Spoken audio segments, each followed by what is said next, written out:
गुरुर्ब्रह्मा गुरुर्विष्णुः गुरुर्देवो महेश्वरः गुरुसाक्षात् परब्रह्म तस्मै श्री गुरवे नमः। ओम शंकरं शंकराचार्यं केशवं बादरायणं सूत्रभाष्यकृतौ वन्दे भगवन्तौ पुनः पुनः। ॐ युक्ताहारविकाराय विविक्तस्थलवासिनी मलयालयतीन्द्राय ब्रह्मनिष्ठाय ते नमः। ॐ कृष्णं कमलपत्राक्षं पुण्यश्रवणकीर्तनं वासुदेवं जगद्योनिं नौमि नारायणं हरिम्। ॐ सर्वमङ्गलमाङ्गल्ये शिवे सर्वार्थसाधिके शरण्ये त्र्यम्बके गौरी नारायणि नमोस्तुते। ॐ सहना भवतु सहनौ भुनक्तु सह वीर्यं करवावहै तेजस्विनावधीतमस्तु मा विद्विषावहै। ॐ शान्ति।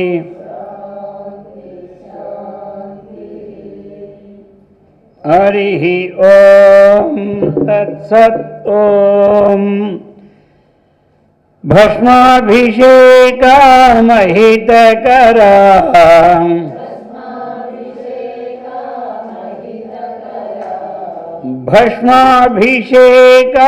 भस्माभिषेकामहितकरा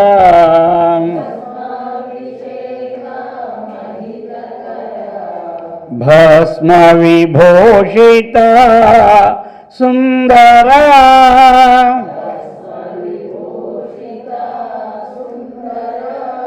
हर ओम हाला हलधरा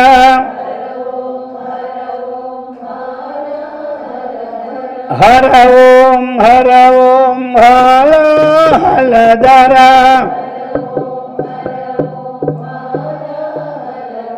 हर ओम हे शिव शंकरा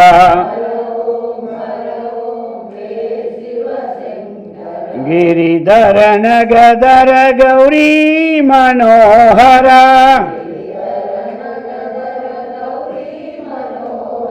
चंद्रशेखरा जटाधरा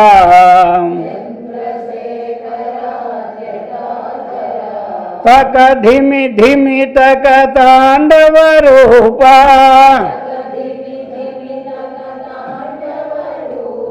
सामगान प्रिय शंभो स्वरूपा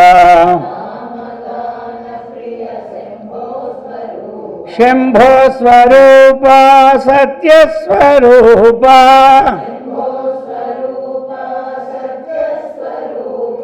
सत्य स्वरूपा हे शिव शंकरा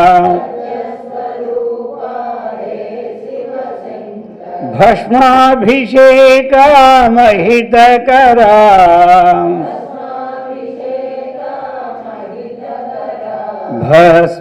भस्मविभूषिता सुन्दरा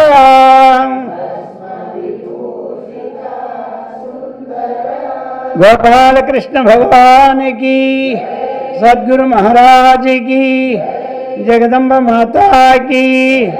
हर नमः पार्वती पते। हर हर పవిత్రాత్మ స్వరూపులకు ప్రియాత్మ బంధువులారా, శ్రీమద్ శంకరాచార్య విరచిత సౌందర్యలహరి 56. సౌందర్య కాదు, శివానందలహరి. శివానందలహరి 56.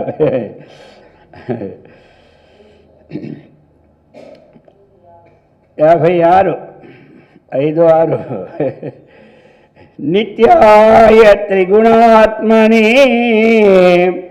पुरजिते कात्यायिनी श्रेयसे सत्याय आदिकुटुम्बिने मुनिगणः प्रत्यक्षचिन्मूर्तये मायासृष्टजगत्त्रयायां सकलां मायां सकलाम्नायांत संचारिणी सायं तांडव संभ्रमाय जटिने సేయం నతి శంభవే.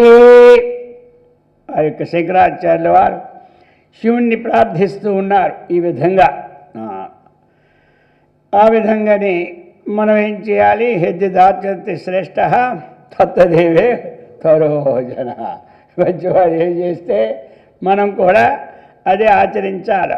ఏ విధంగా నమస్కారం చేయాలి? కొంతమంది ఏ విధంగా నమస్కారం చేయాలి తెలియదు కదా పిల్లలకి. ఇలా చేయరా బాబు అంటారు, అర్థమైంది కదా. వాడు లేకపోతే ఇలాగ అంటాడు మొట్టమొదట. ఏమి ఇదే అనమాట, సలాం కొట్టాడుగా ఇలా అలాగా కొట్టాను ఆయన. అది ఒక ఆచారం, కానీ ఇది ఒక ఆచారం, అర్థమైంది కదా. అందుకని ఆయన రెండు చేతులతో నమస్కారం చెయ్యమని అలా చెప్తారు, అర్థమైంది కదా. ఒకటి ఆచారం ఏమి అలాగా అన్నీ ఉన్నాయి. ఇప్పుడు అన్నీ షార్ట్ కట్టే కదా, అర్థమైంది కదా. తిండి షార్ట్ కట్ అయిపోయింది, చదువు షార్ట్ కట్లు అయిపోతున్నాయి, పనులు షార్ట్ కట్లు అయిపోతున్నాయి, మొత్తం అన్నీ. ఇంతకుముందు పెద్ద విజయనగరం అనాలా, విశాఖపట్నం, హైదరాబాద్, ఇప్పుడు అన్నీ 3 అక్షరాలతో ముచ్చటగా 3 ఆ మూడిట్లోనే మొత్తం అంతా విడిపోయినట్టుగా ఇలాగే నమస్కారాలు కూడా అన్నిట్లోనూ అలాగే విడిపోతుంటాయి. సరే, ఈ విధంగా నమస్కారం చేస్తూ ఉన్నారు. ప్రార్థన ఏ విధంగా? నిత్యాయ, అయ్యా నువ్వెలాంటి వాడవు? నిత్యాయ, అది పరమాత్మ స్వరూపుడు, నీవెల్లప్పుడూ ఉండేవాడు, అర్థమైంది కదా. శరీరం ఒకరోజు వచ్చి పోతుంది. రెండోటి ఏమిటి? మీది యొక్క శక్తి మీ చేతిలో ఉంది. ఎప్పుడు అవతారం ఎత్తాలంటే అప్పుడే, ఇంకొక సహాయం ఏమీ అక్కర్లేదు. ఏమన్నాడు? సృజామ్యహం, అహం నేను సృజామి, అంతే. ఇంకోళ్ళు నన్ను సృజించాల్సిన పనేమీ లేదు, నేనే పుడతాను అని. అలాగని అన్నిట్లో కూడా అతడేమిటి? నిత్యుడనమాట. అందుచేత నిత్యాయ, సదా ఉన్నవాడా అటువంటి ఎవరి శివునికి నమస్కారం అని లాస్ట్లో పెట్టుకుంది ఒకేసారి. త్రిగుణాత్మని, ఇంకా ఎలాగా? 3 గుణముల స్వరూపముతో చక్కగా ప్రకాశించేవాడవు. 3 గుణాలు. త్రిగుణం అనేసరికల్లా అందరికీ ఏం రావాలి? ఇంకో దగ్గర పోకూడదు. సత్వము, రజస్సు, బాస్, అంతే. ఇక పురజితే, ఇందులో 2 అర్థాలు. ఈ పురజితే అంటే ఒకటి ఏమిటి? ఇది పురమే. అలాగనే అవి త్రిపురాలే. ఆ పురాన్ని జయించిన వాడివే నీవు, అర్థమైంది కదా. అందుకే త్రిపురారి అంటారు. అదే నామూలు అయితే ఓం త్రిపురారయ్యే నమః, అర్థమైంది కదా. 3 పురములు జయించిన వాడికి నమస్కారము. అలాగని ఇక్కడ కూడా పురచితే 3 పురాలని జయించావు. మరి ఇక్కడ మనలో ఇందులో కూడా అది జయించలేక మేము వస్తూ ఉన్నాం, అర్థమైంది కదా. ఏమిటి తెల్ల చెప్పుకున్నాం కదా. అలాగా స్థూల, సూక్ష్మ, కారణ దేహాలు, ఇవి 3 పురాలు మనకి. ఏమిటి? ఈ స్థూల దేహం పురం, అలాగనే సూక్ష్మదేహం ఇంకో పురం, కారణదేహం ఇంకో పురం, ఈ మూడింటికి మనం ఏం కావాలి? అది కావాలి. అప్పుడు మనము త్రిపురారి అని మనకి పేరు వచ్చేస్తుంది. ఈ మూడింటికి మనం హరి కావడం లేదు.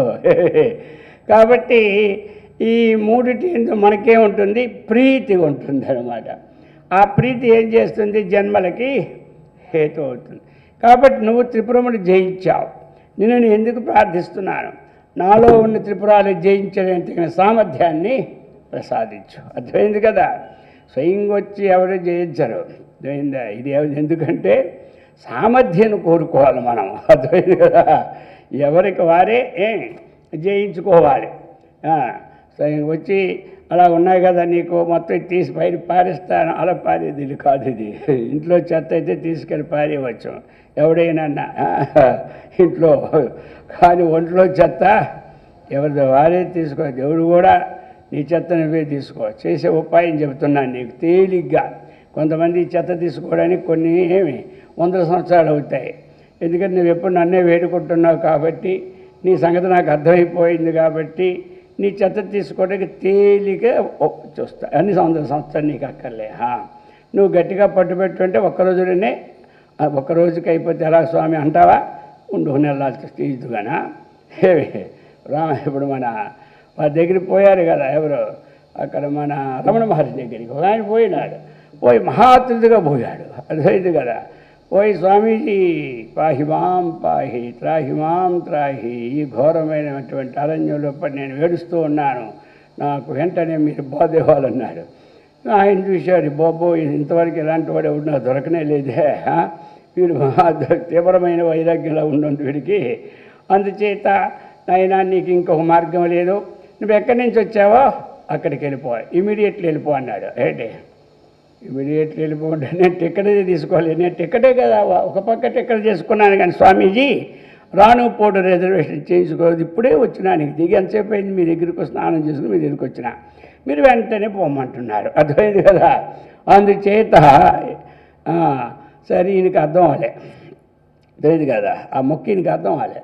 అందుకని అది ఇప్పుడే రిజర్వేషన్ ఇంకా చేయించుకోలేదు స్వామి అంటే, అయితే నువ్వు ఉండు, చేయించుకుంటావు, నింపాది చేయించుకో, తొందర ఏం లేదు, ఇంకో రూమ్ ఇవ్వండి అయ్యా.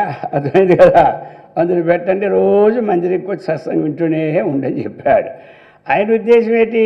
నువ్వు ఎక్కడి నుంచి వచ్చావు? పరమాత్మ నుంచి వచ్చావు, ఇమీడియట్గా పరమాత్మను తెలుసుకొని పో అని చెప్పేశాడు ఆయన.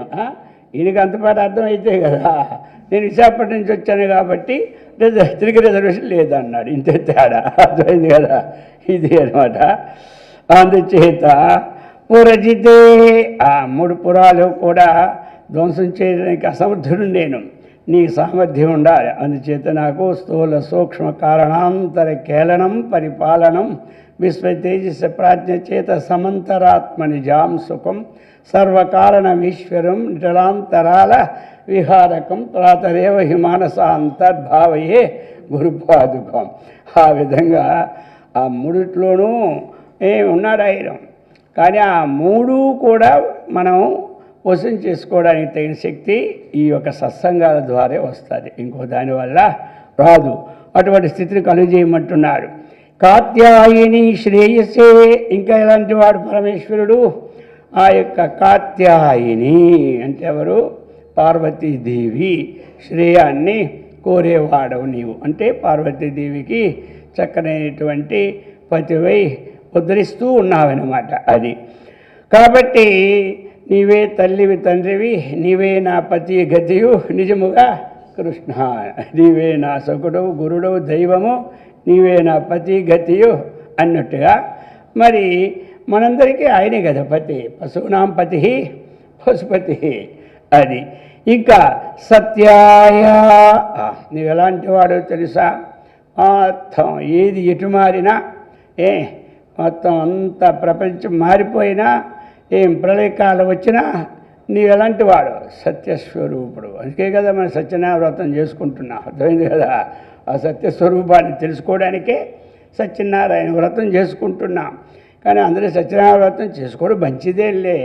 ఏమిటంటే వీటిని దిగితే సత్యనారాయణ వ్రతం చేసుకుంటే మంచిదే, దానికేం పర్లేదు. ఇంకా నా 5 కథలు విడిస్తే అయిపోయింది, మొత్తం జీవితం తరిచిపోయింది అనమాట. అలా కాకుండా ఆ సత్య వస్తువుని సత్యనారాయణ దగ్గర ప్రార్థించుకోవాలి మనం. నాయనా నువ్వు సత్యవస్తువే, నేను నాకు ఆ వస్తువుని ప్రసాదించు అని. ఈ విధంగా త్రికాల బాధ్యత్వం సత్యత్వం అని అందరికీ నోట్లో ఎల్లప్పుడూ ఊరుతూనే ఉంటుంటుంది ముక్క. అర్థమైంది కదా. సత్యం అంటే ఏమిటి? 3 కాలములలో బాధింపబడనివాడు బాధింపరానివాడిని అంటారు సత్యం. త్రికాల బాధ్యత్వం సత్యత్వం.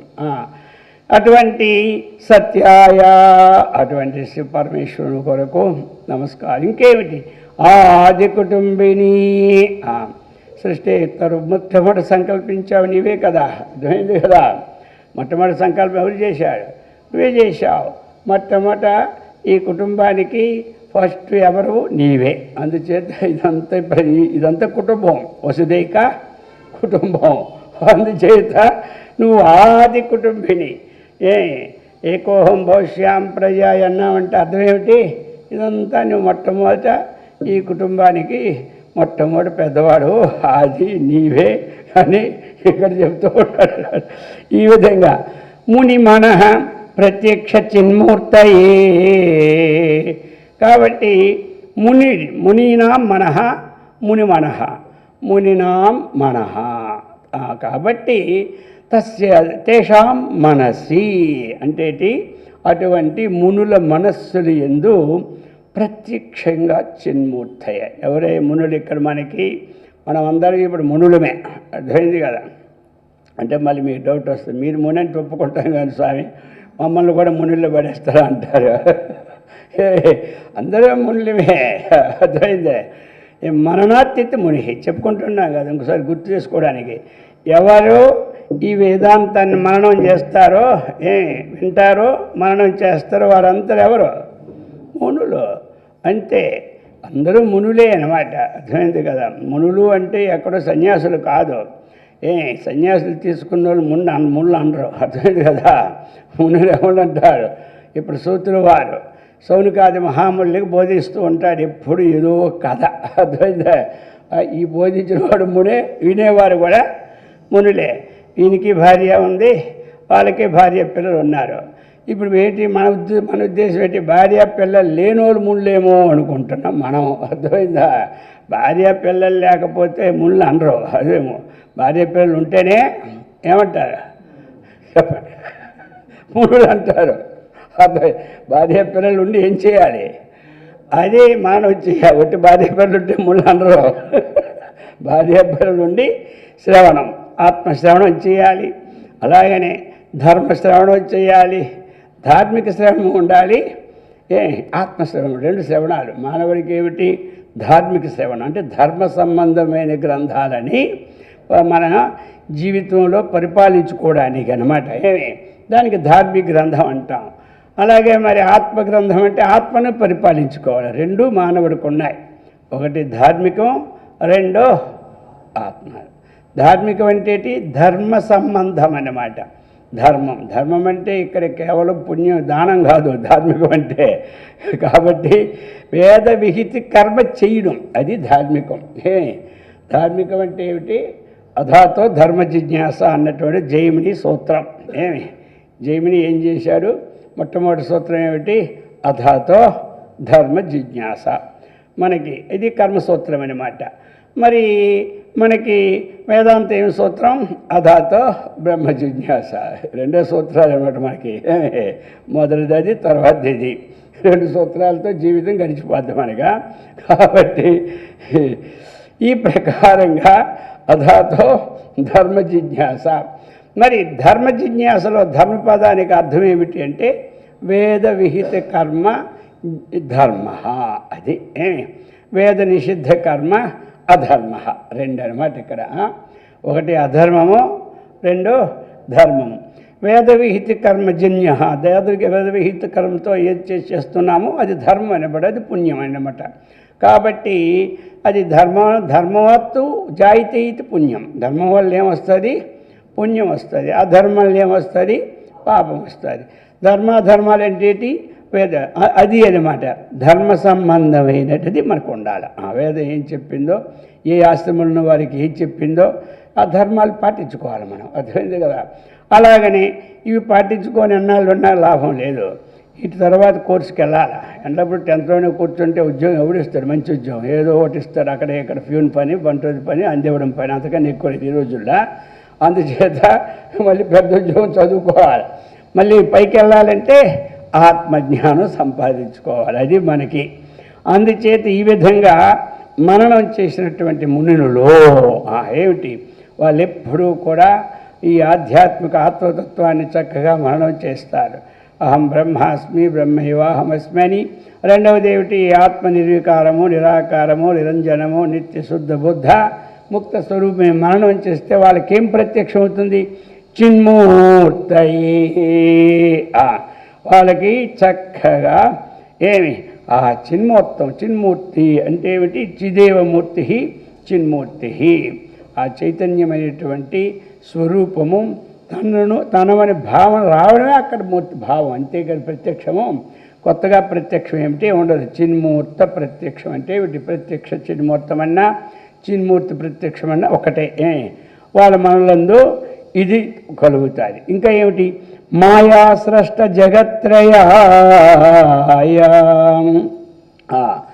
మాయ ద్వారాగా ఏమి ఈ 3 లోకాలు సృష్టి జరిగింది. అది అటువంటి మాయోపాధిక చైతన్యమైనటువంటి స్వరూపంతో విలసిల్లుతున్నటువంటి ఓ ఈశ్వర నీకు నమస్కారం అని అర్థం. అందుకు మాయా స్రష్ట జగత్రయాయ. జగత్రయాయ ఈ 3 లోకాలు సృష్టించాడంటే దేని చేత సృష్టించాడు? మాయని ఉపాధిగా తీసుకొని సృష్టించాడు. అది అందుచేత జగత్రయం. జగత్రయం అంటే 3. మన నుంచి పైన ఉంది అంత ఒక లెక్క, మన నుంచి కింద ఉన్నది ఒక లెక్క, మధ్యలో ఉండేది ఒక లెక్క. అందుకనే గీతా మహాత్మ్యంలో ఏమంటాడు? 3 లోకాన్ పాలయామ్యహం. ఏమి గీతాశ్రేయోహం తిష్టామి గీతామే చోత్తమం గృహం అని చెప్పాడు కదా. గీతామే పరమా విద్య, ఇదే పరమా విద్య. దీన్ని ఆశ్రయించుకొని నేనేటి 3 లోకాలని పాలిస్తున్నాను అన్నాడు. అది ఈ 3 లోకాల్లో అంటే ఇక్కడ మరి 14 లోకాలు ఉన్నాయి కదా. అంటే ఈ 14 లోకాలు 3 లోకాలలో అంతర్భూతం. అది అన్నమాట. అటువంటి ఈ 3 లోకాలు వ్యాపించినటువంటి ఆ పరమశివుడికి నేను నమస్కారము. ఇంకా ఏమిటి? సకలాంనాయ సకలాంనాయాంత సంచారిణే. సకల ఆమ్నాయం అంటే సకల వేదాలు అని అర్థం అనమాట. ఆమ్నాయం ఇత్యర్థకో అర్థ వేద ఇత్యర్థ. ఏమే ఆమ్నాయము ఇత్యత్ర అర్థము కహ అంటే ఏంటి? వేదం అని అర్థం అనమాట.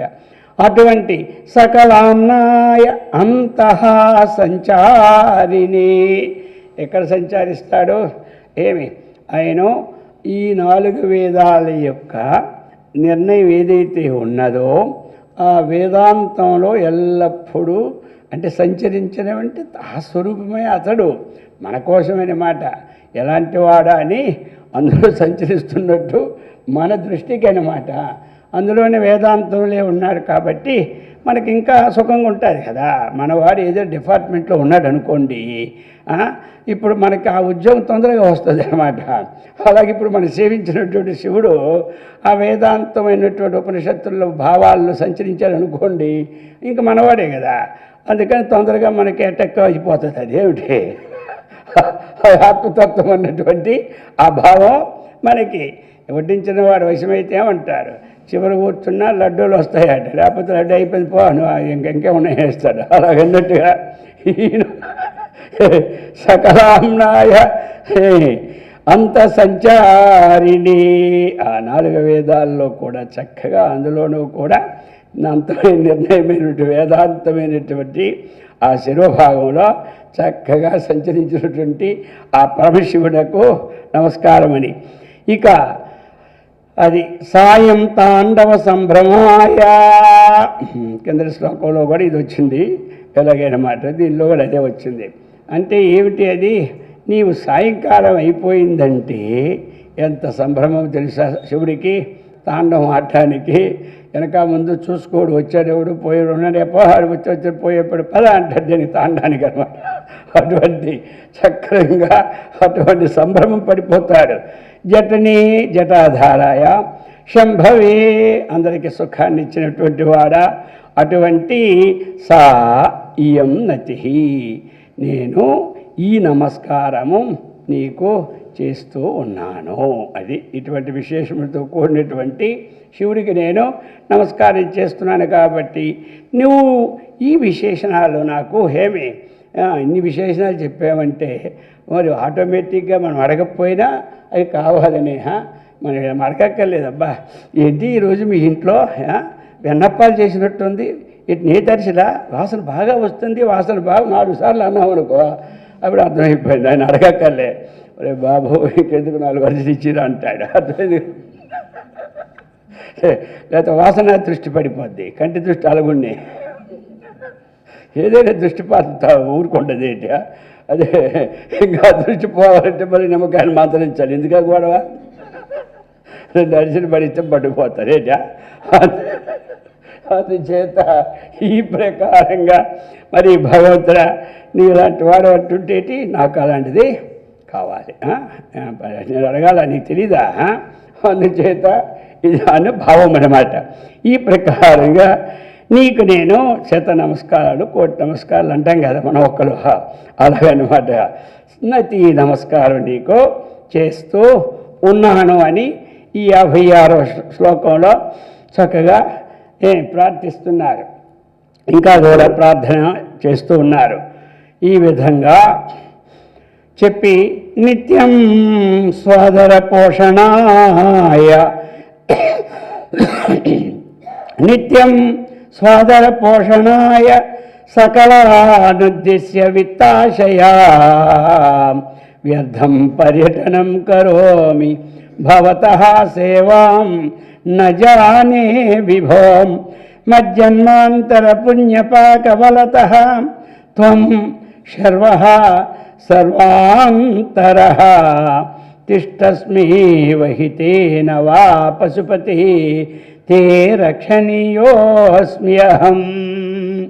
నిత్యం స్వ ఉదరపోషణాయ సకలాన్ ఉద్దిశ్య విత్త ఆశయా వ్యర్థం పర్యటనం కరోమి భవతః సేవాం న జానే హే విభోం మజ్జన్మాంతర పుణ్యపాకబలతః త్వం శర్వా సర్వాంతరః తిష్టస్మేవ హి తేన వా పశుపతే రక్షణీయః అస్మి అహం.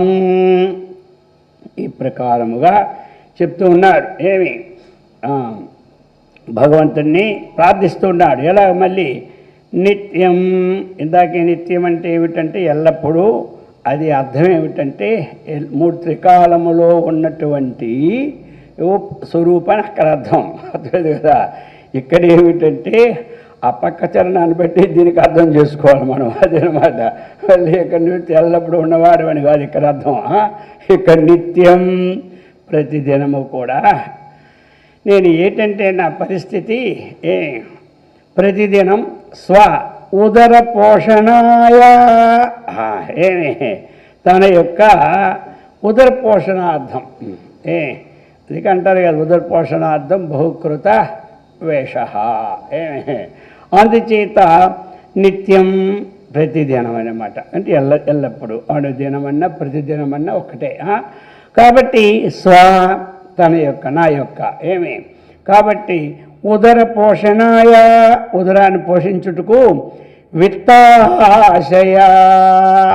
మరి ఉదరం పోషించాలంటే డబ్బు ఉండాలి కదా. మరి ఒట్టిగా పోషణ ఇప్పుడు ఏం ఆకలి లేకపోతే ఇంక ఈ ఫ్యాక్టరీలు అక్కర్లేదు, పాడు అక్కర్లేదు, ఏమీ అక్కర్లేదు. అర్థమైంది కదా. ఇంకా కాబట్టి ఈ ఆకలికే అన్నీ వస్తుంటాయి. రాగము ఈ ఆకలికే వస్తుంది, వైరాగ్యం ఈ ఆకలికే వస్తుంది. అర్థమైంది కదా. రాగాలన్నీ ఆకలిలోనే ఉన్నాయన్నమాట. సరే, మొత్తం మీద విత్తాశయ. కాబట్టి ఆ ధనమందు ఆశ చేత సకలాన్ ఉద్దిశ్య.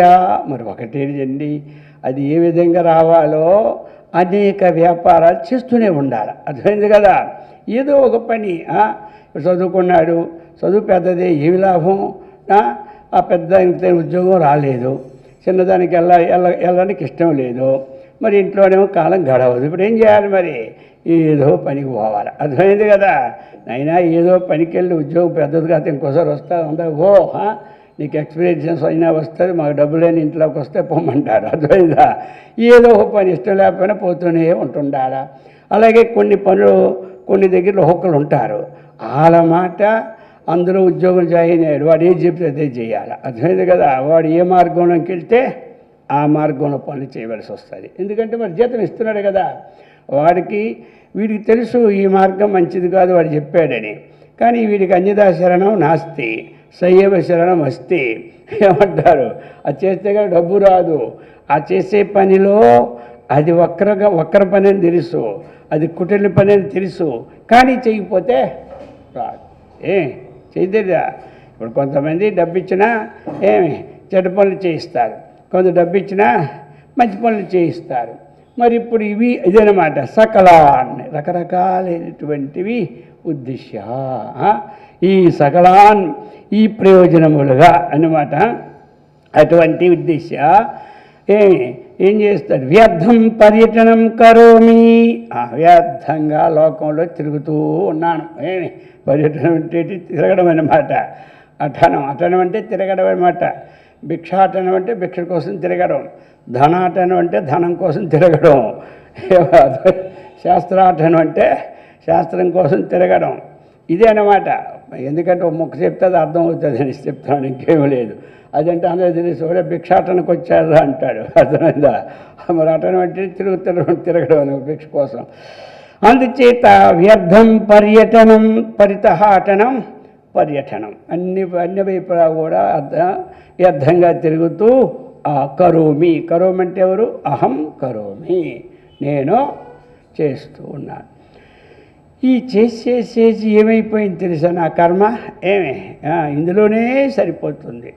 భవతః స్నేహం నజానే. నీతో స్నేహమా నాకు తెలియదు. అర్థమైంది కదా.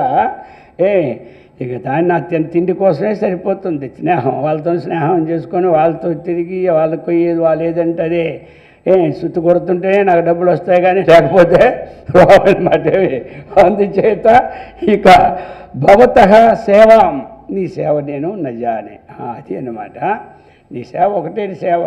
పూజ చేసిన ఆయన సేవే, ధ్యానం చేసిన ఆ సేవే, జపం చేసిన వారి సేవే, మందిరం తుడిచిన ఆయన సేవే, పుష్పాలు ఇచ్చిన ఆయన సేవే, పాత్రలతో అయినా ఆయన సేవే, పిడుగులు మెతుకులు పెట్టినా ఆయన సేవే.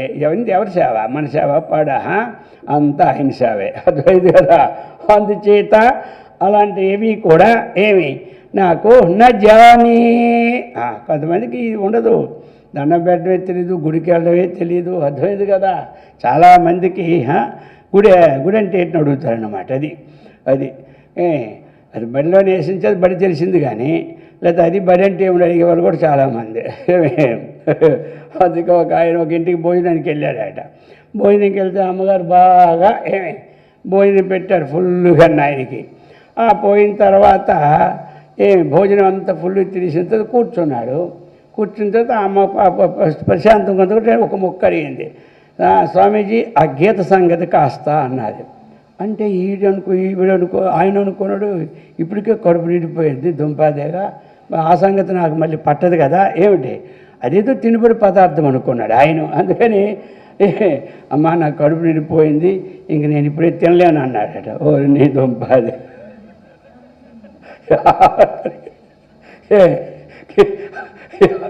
ఆ గీత సంగతి ఆవిడంది. అంటే మరి గీత సంగతి కొంచెం అంటే ఏమిటి చెప్పమని అర్థం, అంతే కదా.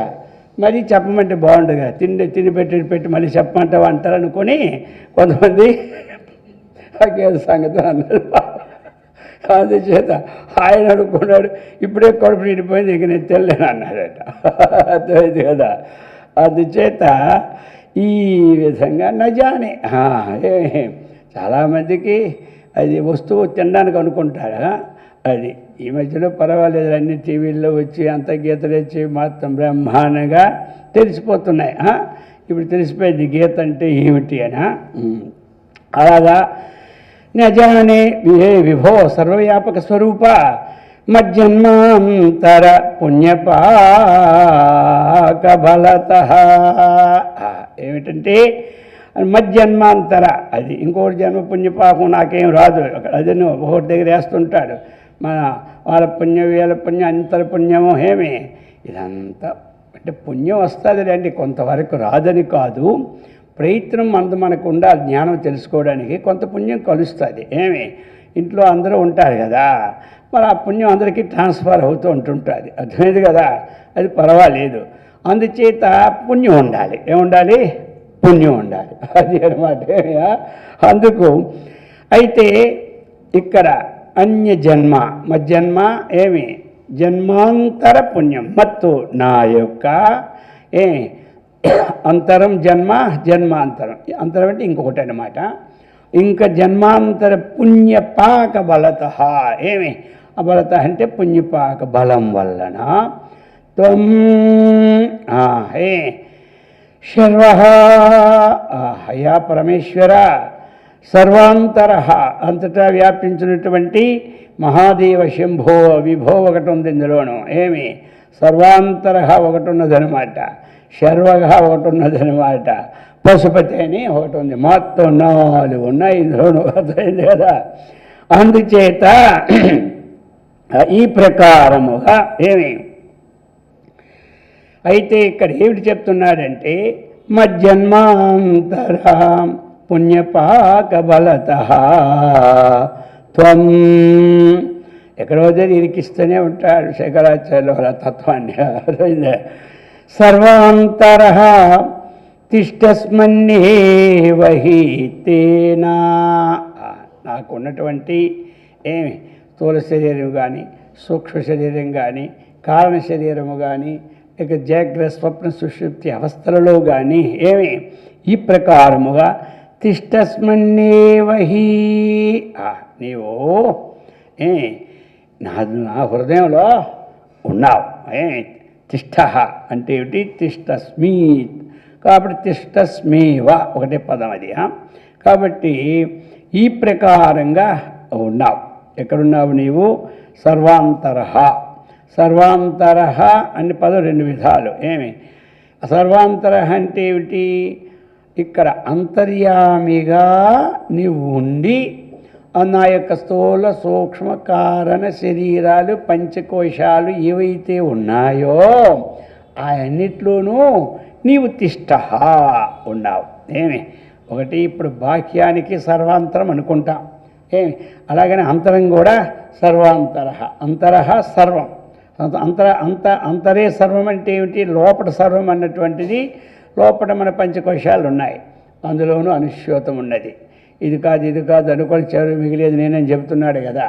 అలాగనే స్థూల దేహం ఉంది, సూక్ష్మదేహం ఉంది, కారణదేహం ఉంది. ఈ అన్నిటిలోనూ తిష్టస్మేవా నీ ఉన్నావు.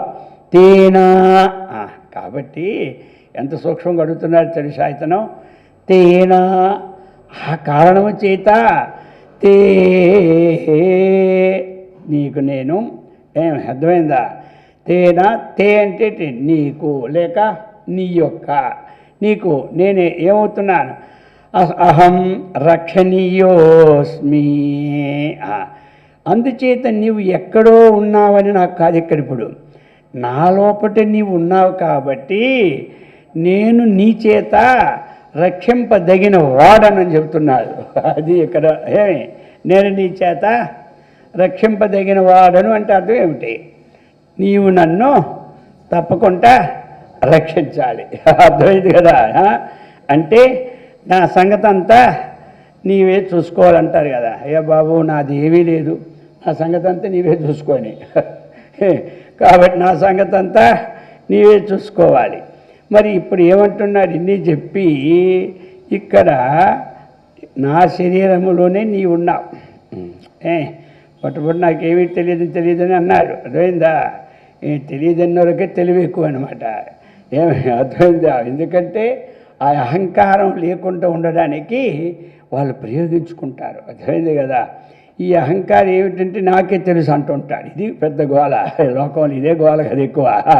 అందుచేత ఇవన్నీ నేను తెలియనన్నటువంటి వాడు ఇదే తెలిసిపోయింది. కాబట్టి సరే నాకు ఈ వ్యవహారంలో పడిపోయి ఏమీ తెలియని దద్దమ్మని అయిపోయాను అని చెప్పేశారు అన్నమాట. ఇప్పుడు ఏమిటి తెలుసా, నేను ఎక్కడికి వెళ్ళాలంటే నాకు టైం చిక్కడం లేదు. ఏమంటావు, ఈ పనితోనే అయిపోతుంది. ఆ గుడికి వెళ్ళలేను, ఈ గుడికి వెళ్ళలేను, ఆ టైం అంతా నేను ఎప్పుడు పడిగాపులు కాసుకొని ఉండాలి. ఒక ఇంటి ముందు ఎప్పుడు వేస్తారని చూసుకునే ఉంటుంది. అర్థమైంది కదా. ఆ కాకులు ఎప్పుడు వేస్తాయని చూసుకునే ఉంటాయి. ఎప్పుడు వేస్తామో సచ్చేది వాడికి తెలియదు కానీ అలా పడి ఉంటాయి. అలాగే నేను కూడా ఈ విత్తాశించేది ఏదో పనికి అక్కడే పడి ఆడవలసి వస్తూ ఉన్నది. అందుచేత నేను ఎక్కడికి వెళ్ళలేను కదా.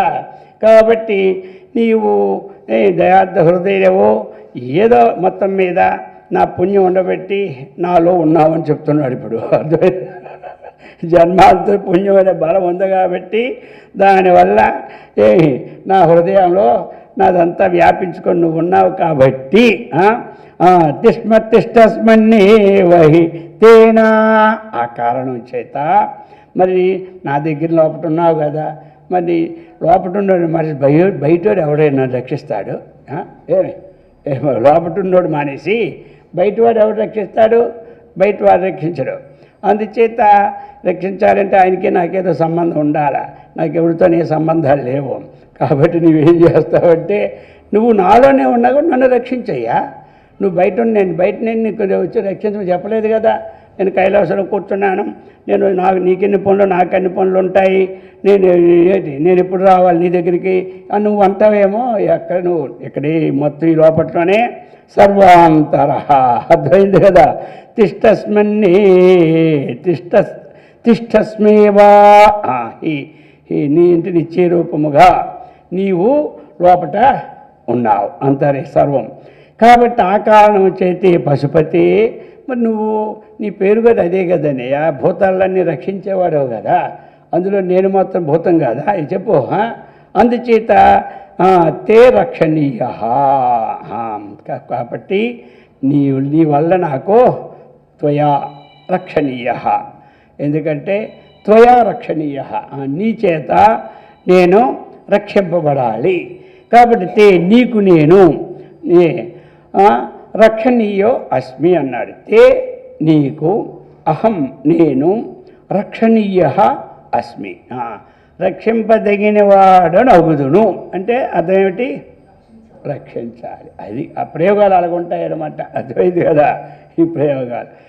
ఆ ప్రకారంగా చెప్పి ఇప్పుడు మరలా 58వ శ్లోకం చెప్తున్నారు.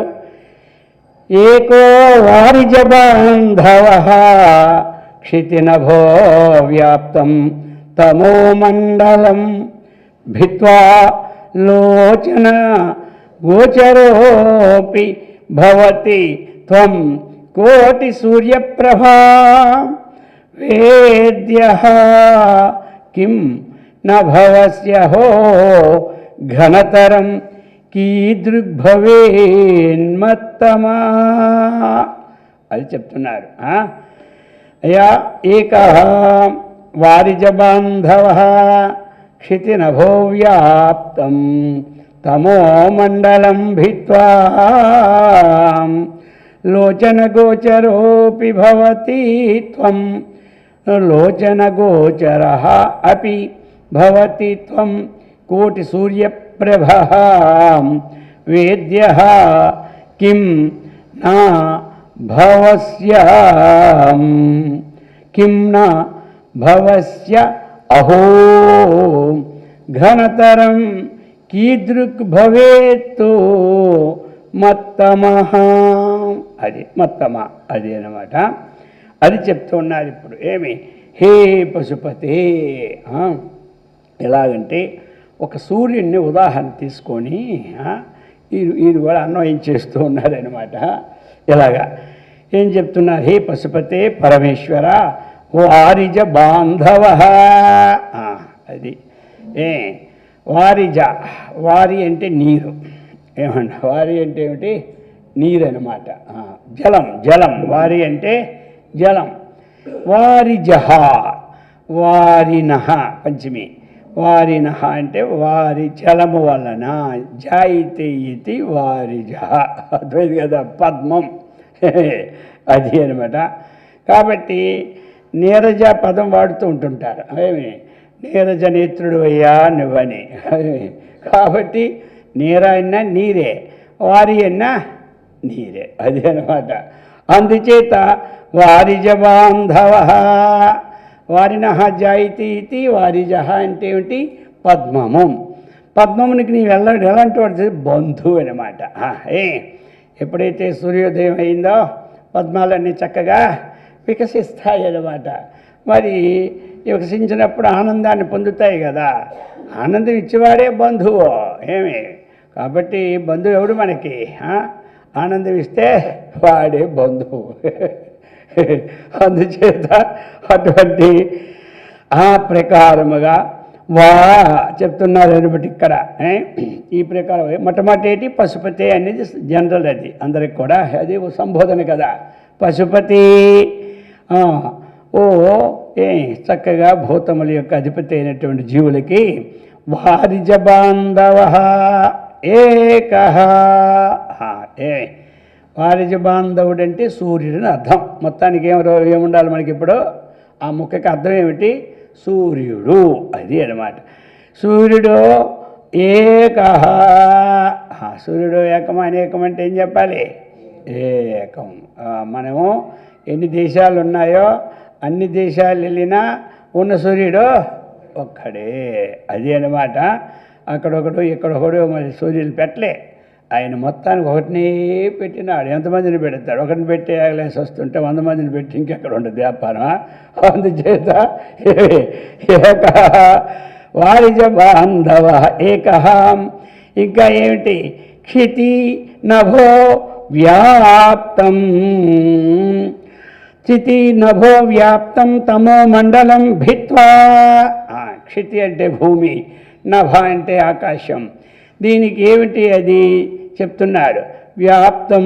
ఆ వ్యాప్తమైనటువంటిది తమో మండలం. ఏమి అంత తమో మండలం అని చీకటి. మండలం అంటే సమూహం అన్నమాట. అంతే. ఒక గ్రామం ఉంటే మండలం అనరు, మండలం కొన్ని గ్రామాలు తీసుకుంటారు. అర్థమైంది కదా. మండలం దినాలు నా దీక్ష అంటారు. అంటే ఒక దినానికి ఏమి మండలం అనరు. కాబట్టి సరే, మనం ఏమిటో 40 దినాలు పేరు పెట్టుకుంటాం మండలానికి. అది మనం పెట్టుకుని పేరు అనుకో మండలిగా. అలాగనే ఈ తమో మండలం అయితే మొత్తం వ్యాపించి ఉంటుంది. అర్థమైందా? ఈ మొత్తం ఈ యొక్క క్షితి నభః. మనకు ఒకసారి ఏమో చీకటి ఉంటుంది, వారికి ఒకసారి ఏమో చీకటి ఉంటుంది, వాళ్ళకి ఒకసారి ఏమో చీకటి ఉంటుంది. మన టైములు వేరు, వాళ్ళ టైములు వేరు, రకరకాలైనగా మొత్తం భూమి ఆకాశాలన్నీ కూడా. అయితే ఇంత మండలం కూడా ఏం చేస్తున్నాడో తెలుసా? ఒక్కడు. ఎక్కడ చీకటిని కూడా హరింపచేసేవాడు ఎవడో? ఏకో నారాయణ అన్నట్టు ఒక్కరా రవి భిత్వా ఛేదించి పారేస్తున్నాడు కదయ్యా. ఇలాగ సూర్యుడు ఒక్కడే ఎంతమందిని చేస్తున్నాడా లేదా? అది చివరికి అన్వయం చేస్తూ ఉన్నాడు. ఏమంటావు? ఆయన చివరికి అన్వయం చేయబోతున్నాడు. చివరిలో ఇంత చీకటిని ఆయన ఒక్కడే భేదిస్తే నాలో ఉన్నటువంటిది ఎంత చీకటి చెప్పు, ఆ పాటు కూడా భేదించలేవా నీవు అని చెప్పి అడగడానికి ఇదంతా ప్లాన్ చేస్తున్నాడు అనమాట. మొట్టమొదట ఈ ప్రకారం తమో మండలం భిత్వా లోచన గోచరూపి భవతి. ఎప్పుడైతే ఆ తమో మండలాన్ని చక్కగా భేదించి పారేశాడో మనకేమవుతుంది? చూడడానికి కనబడుతున్నది. లోకమంతా చూడడానికి కనబడుతుంది, సూర్యుని కూడా చూడడానికి కనబడుతుంది. లోచన గోచర. లోచనములు అంటే ఏమిటి? నేత్రములు. లోచనం అంటే నేత్రములు అన్నమాట. లోచన గోచరోపి భవతి. ఒక్క సూర్యుడు. వారిజ బాంధవ అంటే సూర్యుడు ఏకః ఒక్కడే మొత్తం అంతటా వ్యాపించిన చీకటిని చక్కగా పోగొట్టి ఆ నేత్రాలకి కనబడినట్లు చేస్తూ ఉన్నాడు. మరి త్వం నీవైతే నీవైతే ఎలాంటి వాడు తెలిసినా? ఓ పరమశివ, అని చెప్తున్నాడు. కోటి సూర్యప్రభ, అర్థమైందా? ఆ ఒక్క సూర్యుడే ఏమి మనకి ఇంత మొత్తం మండలాన్నే భేదిస్తే ఇక మీరేమిటి చెప్పండి? కోటి సూర్యప్రభ. భా అంటే ఇటు కాంతి, భాదీప్తో ధాతువు కదా. ప్రకర్షేణ ప్రభ, ఆంచి కాంతి. ఆ కాంతి ఇంకెలాంటిది? కోటి సూర్యుడు అనమాట. అటువంటి వేద్య, మరి నువ్వన్నీ తెలుసుకున్నవాడివే వేద్య. కాబట్టి ఏది తెలుసుకుంటే అది వేద్య అంటారు. కాబట్టి వేదవేద్య అంటారు. శాస్త్రవేద్య, ఇలాగే పురాణ వేద్య. మళ్ళీ వేద్య అంటే ఏమిటి? వేదితం యోగ్యం వేద్య. తెలుసుకునే దానికి యోగ్యమైన వస్తువుని ఏమంటారు? వేద్య. అది మరి తెలుసుకోవడానికి యోగ్యమైన వస్తువు పరమాత్మ, అతడు కూడా వేద్యుడే అన్నమాట. అలాగే మన బాహ్య వస్తువులు కూడా తెలుసుకునే వస్తువు వేద్య. ఈ వస్త్రం వేద్య, వేదితం యోగ్యం వేద్య. ఆ ప్రకారముగా కాబట్టి నీవు అన్నీ తెలుసుకున్నవాడు. అర్థమైంది కదా? ఇక్కడ ఉత్పత్తి అర్థం 2 అర్థాలు స్ఫురింపజేస్తాయి ఇందులో. ఒకటి ఏంటంటే యోగ్యమైన వస్తువు. కాబట్టి నీవు కూడా అన్నీ తెలుసుకున్నవాడు, అన్నీ నీవు తెలుసుకున్నావు. వేదవేద్యుడు అంటారు. అంటే అర్థమేంటి? వేదాలన్నీ తెలుసుకున్నవాడు. వేదవేద్య అంటే అలాగే నీవు వేద్య. వేద్య అంటే నీకు అన్నీ తెలుసయ్యా. అర్థమైంది కదా? ఎక్కడ చీకటి ఉందో, ఎక్కడ చీకటి లేదో, ఎక్కడ అజ్ఞానం ఉందో, ఎక్కడ నీకు అన్నీ తెలియదా? తెలుసు. ఇప్పుడు అంటూ ఉన్నాడన్నమాట. ఏమిటి? కిం నా భవస్య కిం అహో. నీ యొక్క చిత్ర విచిత్రం ఏంటోగాను నాకు ఆశ్చర్యంగా ఉందయ్యా. భవస్య నీ యొక్క అహో అన్నమాట. అర్థమైంది కదా? భవస్య అహో. అహో అంటే ఏంటి? ఆశ్చర్యం. కాబట్టి నీవు అన్నీ నీకు తెలుసు కదా. మరి నాకు విచిత్రంగా ఉంది. కిం నభవస్య, నీకేం తెలీదా? అది కిం నభవస్య, నీకు ఏమీ తెలీదా? అహో ఎంత ఆశ్చర్యము అనేసి చెప్తూ ఉన్నాడు. అహో అంటే ఏమిటి? వింత అని అర్థం. కిం నభవసి అంటే ఏమిటి? నీవు తెలుసుకోనదగినవు ఎలా కావు అని ఒక అర్థం అన్నమాట. ఎందుకంటే కోటి సూర్యప్రభా మానసుండే నీవు వేద్య, తెలుసుకోదగిన వాడవు. కిం న భవస్య, ఎందుకు కాకూడదు? చక్కగా నీకు అన్నీ తెలిసినవాడు అవుదు అని చెప్పడం. అహం కిం న భవస్య అంటే వేద్య, నీవన్నీ తెలుసుకున్నవాడు ఎందుకు కావు? కోటి సూర్యప్రభా కాంతితో ప్రకాశిస్తున్నాడు వాడు. నీకు తెలియనిది ఏముంటుంది? నీకు అన్నీ తెలుసును. కాబట్టి అది అందుకు ఘనతరం మత్తమః.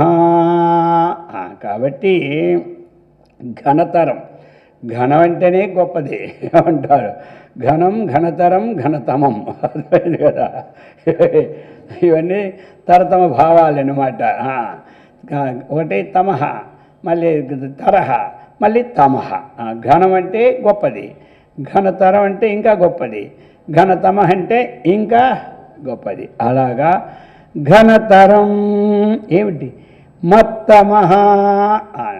మరి నా యొక్క అజ్ఞానం ఎలాంటిది తెలుసా? అది కూడా చీకటి, మహాఘనతరం, బాగా అల్లుకొని పోయిన అజ్ఞానం అన్నమాట. మత్తమః. మత్ అంటే నా యొక్క, తమః అంటే ఏమిటి? అజ్ఞానం. అది ఘనతరం మత్తమః. కీదృగ్భవేత్ మత్తమః. అయా మరి కీదృక్ అంటే ఏ విధముగా, భవేత్ మత్తమః, నా యొక్క తమస్సు ఏ విధంగా పోతుంది? అది పోవాలి అంటే ఏమిటి అని చెప్తున్నారు ఇప్పుడు. నా యొక్క తమస్సు ఎలా పోతుంది అంటే తత్సర్వం వ్యపనీయా అది చెప్పారు. ఇంకోలాగా అది పోవడానికి అవకాశం లేదనమాట. తత్సర్వం అదంతా కూడా వ్యపనీయ, అంతా అంటే ఏమిటి? ఘనతరమైనటువంటి మత్తమమును, ఘనతరమైనటువంటి నా యొక్క తమమును. ఇంకొక అర్థం ఏమిటి తెలుసా? కీదృగ్భవేత్. ఏమి? నా యొక్క అజ్ఞానము ఎంతటిదవుతుంది చెప్పు. ఏమి? సూర్యుడేమో 3 లోకాల్లో ఉన్నటువంటి అంధకారాన్ని కూడా పోగొడుతున్నాడు. నీవేమో ఏమి? కోటి సూర్యప్రభామానవాడు. నీకేమో నాలో ఉన్న అజ్ఞానము కీదృక్ ఎటువంటిదయ్యా? ఏమి? తాదృక్ అంటే అటువంటిది, కీదృక్ అంటే ఎంత మాత్రము అది. ఏమి? కీదృక్ అంటే ఏమిటి? ఎంత మాత్రం. ఈ తమస్సును పోగొట్టడానికి ఎంత మాత్రం చెప్పు. మరి ఆశ్చర్యం కాదా? నువ్వు ఈ తమస్సునే పోగొట్టలేకపోతే ఇంకా ఆశ్చర్యపడాలా లేదా? అన్ని కోటి సూర్యప్రభా మానస ఉన్నటువంటి వాడు మత్తమహ, నన్ను ఆవరించినటువంటి అజ్ఞానం అనే తమస్సుని అది అంటున్నాడు అనమాట. తమస్సుని తత్సర్వం వ్యపనీయా, అటువంటి అది పూర్తిగా తొలగించి సాక్షాత్తు ప్రసన్నో భవ. కాబట్టి అది తొలగించి నన్ను ఇప్పుడేమిటి? ప్రత్యక్షంగా అనుగ్రహించేవాడు భోగము. అంటే నీ యొక్క దర్శనాన్ని నాకు ప్రసాదింపోము అంటారు కదా. హిరణ్మయేన పాత్రేన సత్యస్యాపిహితం ముఖం అని అన్నారు అక్కడ. హిరణ్మయ పాత్రం చేత సత్యమైనటువంటి ముఖం ఆ యొక్క మూసుంది అని చెప్పారు కదా. ఇక్కడ ఈశావాస్యోపనిషత్తు హిరణ్మయేన పాత్రేన సత్యస్య ముఖం అపిహితం, కప్పబడి ఉన్నది, దాన్ని నీవు తొలగించు అంటున్నాడు. అలాగని ఇక్కడ కూడా నా యొక్క తత్సర్వం ఏంటి? నాలో ఉన్న తమస్సనే అజ్ఞానము కీ దృక్కయ్య. నువ్వు అనుకుంటే ఇది ఆపాటి చెప్పు, ఇది పెద్ద ఇదే, మొత్తం మూడు లోకాలు ఉంది, అది ఉన్నది ఎంత నాకు ఎంతసేపు నువ్వు చెప్పు, ఇంతే కదా. నువ్వు మరి కోటి సూర్యప్రభావంలో అందులో ఎంత నాది అది చెప్తున్నాడు. అందుచేత వ్యపనీయా అది తీసిపెట్టి నా అజ్ఞానాన్ని దూరం చెయ్యు. మరి ఏం చేస్తే దూరం అయినాక నాకు సాక్షాత్ ప్రత్యక్షముగా ప్రసన్నోభవ, నీవు నాకు ప్రత్యక్షమై నన్ను ప్రసన్నని చెయ్యు. అదనమాట. ఈ ప్రకారముగా అనుగ్రహించేవాడవు కమ్ము అంటున్నాడు. అది అందుచేత ఆ సూర్యుడు 3 లోకాల్లో ఉన్నటువంటి ఆకాశంలో ఉన్న అన్ని చీకటిని పోగొడుతున్నాడు కదా. మరి నాలో ఉన్న అజ్ఞానాన్ని కోటి సూర్యప్రభా మనసుడు కదా నీవు, ఈ పాటి అజ్ఞానాన్ని నీకెంతయ్యా అని వేడుకుంటున్నాడు. ఎవరు? భక్తుడు లేక శంకరాచార్యుల వారు. అర్థమైంది కదా. ఆ ప్రకారం 2 పెట్టుకోవచ్చు, ఆయన రాసి పెట్టున్నాడు కదా. అందుచేత ఈ విధంగా చెప్పి ఇప్పుడు 59 హంస పద్మవనం సమిచ్చతి యదా నీలాంబుదం చేతకః కోకః కోకనవా ప్రియం ప్రతిదినం చంద్రహం చికోరస్తథా చేతో వాంఛతి మామకం పశుపతి చిన్మార్గమృగ్యం విభోం గౌరీనాథ భవత్పదాబ్జయుగళం కైవల్యసుఖప్రదం. అది ఇవన్నీ ఇక్కడ ఏమిటంటే ఎలా ఇవన్నీ వాంఛిస్తూ ఉన్నాయో మనం కూడా ఆ విధంగా ముఖ్యమైనదే వాంఛించుకుంటే చాలామంది తక్కినవన్నీ ఎలాగ వస్తూనే ఉంటుంటాయి. అటువంటి వాంఛ ఉండాలి, ముఖ్యమైన వాంఛ అని ఈ భక్తుడు మనకు తెలియచేస్తున్నారు, ఆచార్యులు వారు మనకి తెలియచేస్తున్నారు. హంస పద్మవనం సం ఇచ్చతి యథా నీలాంబుదం చాతకం కోకః కోకనదా ప్రియం ప్రతిదినం చంద్రః చకోరః తథా చేతోలాంఛతి మామకం పశుపతి చిన్మార్గ మృగ్యం విభో గౌరీనాథ భవత్ పదాబ్జయుగలం కైవల్య సౌఖ్యప్రదం. ఇక్కడ ఏమిటంటే హంస అన్నటువంటిది ఏమిటి? పద్మవనం సమిచ్చతి. ఈ ఇచ్చతి పదం అన్నిటికీ అన్వయం చేసుకోవాలి. ఏమిటా? సమ్యక్ ఇచ్చతి ఏమి? సమిచ్చతి, బాగుగా కోరుకుంటుంది. హంస ఎప్పుడూ కూడా ఏమిటి అంటే దేన్ని కోరుకుంటుంది హంసపక్షి? ఆ పద్మవనం, ఆ కమలముల యొక్క గుంపుని ఎప్పుడు. పద్మవనం అంటే అదే అనమాట. వనం అంటే ఏమిటి? ఆ పద్మంలో ఉన్నట్టు వనాన్ని హంస ఎప్పుడూ కూడా దాన్ని కోరుకుంటుంది అందులో ఉండడానిక. అలాగా యథా నీలాంబుదం చాతక. నీలాంబుదం, ఆ నీలమేఘం ఎప్పుడు కూడా అంబు దదాతీతి అంబుద. ఏమి? నీల అంబు దదాతీతి నీలాంబుదం. అంబు దదాతీది, అంబు అంటే జలం, జలాన్ని ఇచ్చింది ఏమంటారు? మేఘం అన్నమాట. ఆ మేఘం ఎలాగా? నీలి మేఘం అన్నమాట. అలాగా యథా ఈ ప్రకారముగా నీలాంబుదం చెక్కో చాతక. ఏమి? ఈ చాతక పక్షి ఉంది కదా, ఇది ఎప్పుడూ కూడా ఆ యొక్క అక్కడి నుంచి వచ్చిన వర్షం ఇచ్చిన బిందువులు ఉంటాయి కదా, వాటిని అలా చూసుకొని ఉంటుంది. అది అనమాట. అది ఎలాగైతే సమ్యగిచ్చతి, చేతక పక్షి ఏ విధంగా ఇచ్చతి అలా చెప్తున్నారు. ఇప్పుడు కోకః కోకనద ప్రియం. కోకనద అంటే సూర్యుడు అనమాట. అర్థమైంది కదా. అందుచేత ఈ కోక అంటే ఏమిటి? చక్రవాక పక్షి. కోక అంటే చక్రవాక పక్షి అని పేరు అనమాట మనకి. అటువంటి చక్రవాక పక్షి ఏం చేస్తుంది? సూర్యుని ఎప్పుడూ కూడా ఆ సూర్యుని పొందాలన్నటువంటి, ఆ కాంతిని పొందాలన్నటువంటి దాన్నే ఎప్పుడూ కూడా సూర్యుని పొందాలని దాని కోరిక అనమాట. సమ్యకు ఇచ్చతి అది. అలాగనే ఇంకోటి ఉందన్నమాట ఇక్కడ. ఇప్పుడు మనకి ఏమి? ఇప్పుడు ఇందులో 3 ఉన్నాయి. ఒకటి చేతక పక్షి, ఇంకోటి ఏమిటి మనకి? చక్రవాక పక్షి, ఇంకో పక్షి ఉంది ఇక్కడ. 3 ఒక్కలా కనబడుతుంటాయి మనకి. దీనికి చెకోర పక్షి అంటారు. అదే కదా. ఈ విధంగా ప్రతిదినం చంద్రం చెక్కో తథా అంటే ఈ ప్రకారము. అది తథా తర్వాత పెట్టుకుందాం కిందకి దృష్టాంతికానికి. ప్రతిదినం చకోర ప్రతిదినం చంద్రం సమిచ్చతి. ఏమి?